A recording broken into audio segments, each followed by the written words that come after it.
자, 시청자 여러분 안녕하십니까? 오늘 그 황장수 현대사 세 번째 시간으로요. 이 4차 산업의 미래, 즉 AI, ICT 산업의 미래에 대해서 좀 말씀드리겠습니다. 그 미래가 꼭 장밋빛이 아니다. 어떻게 보면 엄청난 한계들이 있고 대중적으로 보면 기술이 지금보다 더 발전하는 것은 대중의 불행을 가져올 수 있다는 거야. 그러면 기술 발전이라는 것은 대중의 행복하게 만들기 위해서 필요한 건데 기술이 더 발전이 되면 대중이 불행해진다면 기술이 발전되는 것이 낫습니까? 안 되는 것이 낫습니까? 우리가 이 모순, 딜레마에 대해서 지금 고민을 해야 될 때라고 봐요. 한국 사회에도 이런 문제를 고민해야 될 과제들이 지금 여러 개가 있죠. 자, 지금 한국에 보면 마트에 보면 캐셔들이 계산하는 게 한 두세 개 카운터밖에 없고 나머지는 전부 자기 계산입니다. 자율계 셀프 계산이에요. 자, 우리가 마트를 볼 때 당연히 거기에 포함된 이 비용은 물건을 산 비용에는 계산을 갖다가 해주고 성실하게 사람이 계산을 해줄 비용까지 포함된 겁니다. 그리고 대부분의 마트들이 지어질 때 지역의 상권을 황폐화, 초토화한다고 지역의 중소 자영업자들이 반대를 하죠. 그러면 마트는 지역 주민을 고용하겠다라는 전제로 구청에 물류유통시설로 허가를 받아서 짓게 됩니다. 거기에 엄청난 이 혜택이 있죠. 또 교통체증을 유발하는 부분, 심지어 용도 변경에 관한 부분 등에서 특혜를 받으면서 지역 상권을 지역의 전통 소상공인 상권을 초토화시키더라도 그 지역에서 그만큼 이상의 고용을 창출하겠다. 그러면 마트에서 고용을 창출하는 것은 캐셔가 제일 일반적이지 않습니까? 특별한 기술 재능이 없더라도 누구나 경력 단절 여성들이 할 수 있는 일이죠. 대한민국의 40대, 50대 여성이 할 수 있는 일이 몇 개 있겠습니까? 그러면 마트는 처음 약속대로 적자도 아니고 수익을 낳고 있는 마당에 그걸 무임 판매대로 가면서 이제 신규 직원을 뽑지 않아요. 홈플러스는 10년 동안 직원을 뽑지 않아서 직원들이 대부분 50대 후반이라는 이야기까지도 있어요. 그러면 누구를 위해서 셀프 카운터를 하는 겁니까? 왜 우리가 귀찮게 하나씩 들고 직접 스트레스를 받으면서 직접 계산을 해야 돼요? 그러면 직접 계산하는 사람한테는 할인해 줍니까? 아니잖아요. 요즘 은행에 가보세요. 은행에 가면 카운터 중에 입출금을 해주는 카운터는 별로 없고 가봤자 굉장히 직원들이 손님을 대하는 태도가 심드렁합니다. 귀찮은 일 해주고 있다는 듯이 하고 있어요. 은행이 그런 것보다 각종 금융상품을 팔아먹고 펀드를 팔아먹는데 더 열중하고 그래서 고소득자들이 은행에 중요하다 해서 PB, 프라이빗 뱅커들을 갖다가 지금 배치를 해놓고 별도의 방에서 돈 많은 사람들을 상대하는 데 집중하고 있습니다. 자, 그래서 은행에 직원들은 많은데 막상 할머니, 할아버지 같은 사람이 은행에 거래하러 가면 1시간씩 기다리는 일도 있어요. 그리고 지금 은행이 ATM을 배치해 놓다가 ATM 관리 유지에도 돈 들어간다고 ATM도 없애버리고 있어요. 은행이 지점 점포들을 없애고 직원들을 명예퇴직시키려고 혈안이 되어 있습니다. 은행이 지금 역대 유례 없는 많은 대출 속에서 이자 수익을 얻으면서도요. 은행이 이 자동화라는 핑계 속에서 금융 소비자들을 고생시키고 있습니다. 은행만 그런 게 아니에요. 식당에 가도요. 내 돈 놓고도 내가 키오스크에 주문을 해야 돼요. 저도 키오스크 가면 긴장부터 됩니다. 그래서 왜 주문 받고 서빙하는 직원을 줄이느냐. 식당에 접시를 치우는데도 로봇이 돌아다니면 거기다가 접시를 올리는 일까지 벌어지고 있습니다.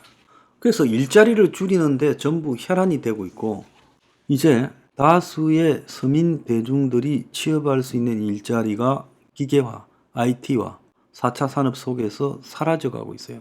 그런데 허드렛 일만 사라지는 게 아니라 이제 전문직까지 위협을 받고 있어요. 변호사가 로톡이라고 부르는 변호사 전문 플랫폼, 회계사는 회계사 플랫폼, 그리고 의사들도 의사 전문 플랫폼이 있어요.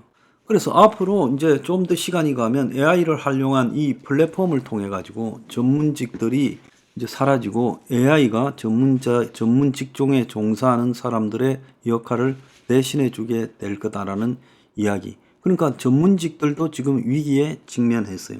지금 이제 아이스크림도 무인 판매, 심지어 편의점 무인 판매도 나왔어요. 그리고 무인 판매 가게들이 굉장히 늘어나고 있어요. 자, 인건비가 올라서 무인 판매를 선호한다는데요. 그러면 이런 식으로 자동화, 4차 산업의 기술이 다 적용돼서 자동화가 되는 거 아니겠습니까?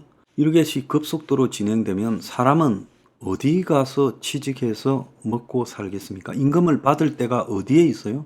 그러면 임금이 받을 데가 없어지고 점점 실질 소득이 줄어들면 소비를 안 할 건데 아무리 휘황찬란한 4차 산업을 발전시켜 봤자 내수가 축소되는 속에서 4차 산업이 할 수 있는 일이 뭐 있겠어요? 지금 마트, 백화점에서도 매출이 줄어든다는 이야기가 결국 한국의 내수가 완전히 소멸되고 있다는 이야기가 이런 데에서 오는 거 아니겠습니까? 어지간한 직장에서도요, 이제 사람이 하던 일을 다 기계가 합니다. 심지어 힘을 쓰는 일까지도 다 기계가 하고, 포장도 기계가 하고, 검수도 기계가 하고, 소분하는 작업도 기계가 해요. 가공도 기계가 하고. 그래서 독일의 나이키 공장에서 사람 하나도 없이 전부 무인 자동 팩토리에서 나이키 운동화를 만들어낸다는 이야기를 제가 들었어요. 그래서 기계가 딥러닝, 기계를 교육시키는, AI가 AI를 교육시키는 기간이 점점 짧아지면서 습득을 더 빨리 하게 되고 이제 화가가 사라지게 생겼어요. AI가 그린 그림 때문에. 할리우드에서는 각본 쓰는 사람이 사라진데 AI가 각본을 썼어요. 특수효과도 AI가 합니다. 그러니까 이제 할리우드도 AI와 상대해서 지금 데모가 일어나고 있어요. 그래서 인간의 일자리를 없애버리고 AI가 그 일을 대체한다면 당장 자본가들의 속성은 비용을 줄이는 부분에 매몰되어 있기 때문에 비용을 줄여서 결국은 CEO가 주주들한테 배당을 많이 해주고 그리고 수익성을 높여주면 자기 수입이 두둑해지죠. 페이가요. 그래서 비용 줄이는데 혈안이 되면서 이런 4차 산업 기술들을 차용을 합니다. 근데 이 4차 산업 기술이 사실은 이런 효과도 있지만 엄청난 뻥들, 가상의 뻥들이 포함되어 있었어요. 그래서 미국의 지금 빅테크 기술주라고 부르는 그중에 전기 자동차와 관련되는 테슬라, 그리고 AI 주식 엔비디아, 그리고 우버, 메타 이런 주식들 가격이 폭락하고 있지 않습니까? 왜 그렇다고 보십니까? 애초에 이런 기술들이 등장했을 때 가져다 줄 것으로 기록되었던 부가가치 창출만큼의 수익성을 낳지 못하고 있다는 거죠.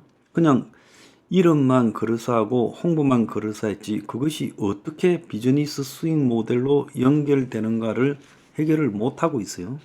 그 외에도요, 바이오 분야도 4차 산업이라고 이렇게 하면서 한참 떴지만 최근에 바이오 주식이 가버렸지 않습니까? 자, 전기차 2차 전지가 핵심 기술이라 했지만 2차 전지 주식이 전기차 불황과 함께 맛이 갔잖아요. 전기차 판매가 초기에 호기심에서 많이 팔리다가 전기차들 대중들이 많이 쓰기 시작하면서 위험하고 불편한 부분이 너무 많이 등장해서 전기차 판매가 급감해버렸어요. 자, 한때 한 7, 8년 전에는 블록체인이라고 하면서 블록체인의 의미도 모르는 사람들이 이 블록체인 기술이 엄청난 미래의 기술이 될 거다. 적용 안 되는 데가 없다. 그러면서 블록체인과 함께 이 코인이 나왔어요. 그런데 코인은 그것이 기술 발전에 기여하는 효과보다는 소셜 카지노 게임이 되어버렸다. 블록체인이 가져다 준 제일 큰 효과가 소셜 카지노 게임으로 코인을 탄생시킨 것이 가장 큰 효과였다. 그러니까 한국 사회가 코인판이 되었다. 그게 블록체인 기술의 가장 큰 효과였다는 거예요. 한국뿐만 아니라 미국도 마찬가지입니다. 근데 지금 한국 코인 업계가 황폐화되었고 그 많던 코인 거래소가 대부분 문을 닫았죠.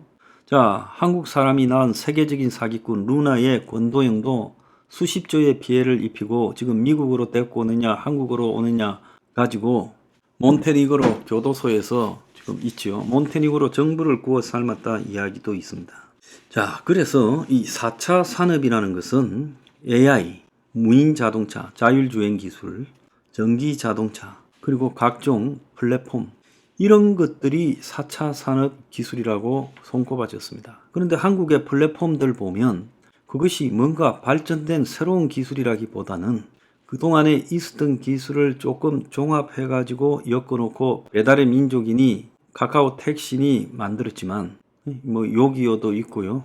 그런데 이런 플랫폼들이 지금 여러 가지 부정적인 효과가 난무하고 있습니다. 식당의 주인이 벌어서 플랫폼 갖다 바치기가 바쁘다. 배달 전문 식당의 한 40%가 플랫폼에 들어간다. 배달비에. 그리고 카카오 택시는 매출을 높게 잡으려고 20% 받았다가 15% 되돌려주는 그런 쇼를 했다. 자, 그래서 지금 공정거래위원회에서 엄청난 지금 문제 제기에 걸려 있습니다. 그래서 이 플랫폼이 어떻게 보면 좀 사기 아니냐. 그냥 과거에도 비슷한 게 있었죠. 전화콜로 다 했고. 근데 이런 것들을 이 인터넷 어플을 가지고 해결한다면서 마치 대단한 기술인 양 했지만은 거기에는 소상공인의 눈물을 갖다가 지금 전제해서 뜯어먹고 사는 탈취 산업이 되어버렸습니다. 중국의 알리니, 테무니, 시인이니 하는 이런 플랫폼들, 또 미국의 이커머스의 세계적 대표주자 아마존, 이런 것들이 지금 낳고 있는 수많은 노동의 외주화, 저임금 반복 위험노동, 그리고 질 낮은 상품 판매, 유통의 황폐화, 이런 것들이 얼마나 많이 지적이 되고 있어요. 몇 개 회사 살고자고 세계의 유통을 황폐화시켜버리고 그 유통산업에 종사하면서 먹고 살던 사람들이 다 거지꼴이 되게 만들었어요. 그래서 이 4차 산업이 본원적 가치를 창출하는 거냐 아니면 투기 거품에 불과하는 거냐라는 논쟁이 굉장히 많습니다. 경제에서